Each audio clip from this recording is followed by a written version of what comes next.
नया घर, नई उम्मीदें, लेकिन कभी कभी ये नई शुरुआत कुछ अनचाही कहानियों को भी साथ लाती है।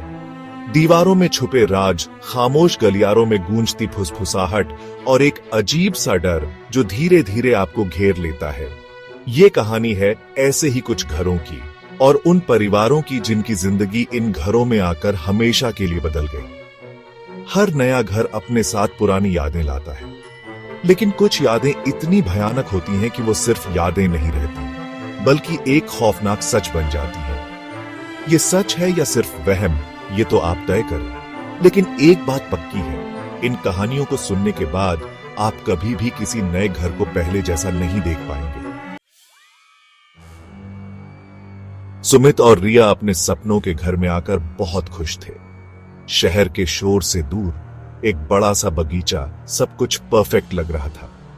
रिया को बगीचे में लगे पुराने पत्थर के बुत बहुत पसंद थे, लेकिन धीरे धीरे कुछ अजीब होने लगा। रिया को लगता कि बगीचे के बुत अपनी जगह बदल रहे हैं। पहले तो उसने ध्यान नहीं दिया, सोचा शायद उसे गलत फहमी हो रही होगी। एक रात अचानक कुत्ते के भौंकने की आवाज से रिया की नींद खुल गई। जब वो खिड़की से बाहर देखा तो उसकी रूह कांप गई। सारे बुत बगीचे के कोने में जमा थे और उनका चेहरा घर की तरफ था, मानो वो घर में घुसने की ताक में हो।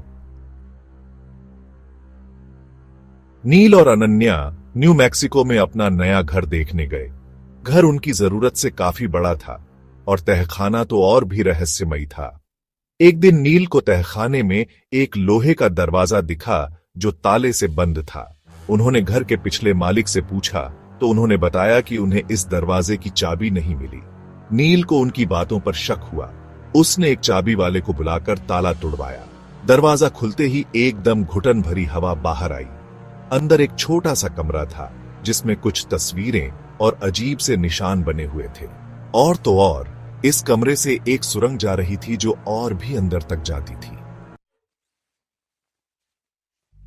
अमित अपने नए घर में रहने आया था। उसके घर के ठीक सामने एक बूढ़ी औरत रहती थी जिसका नाम प्रिसिला था।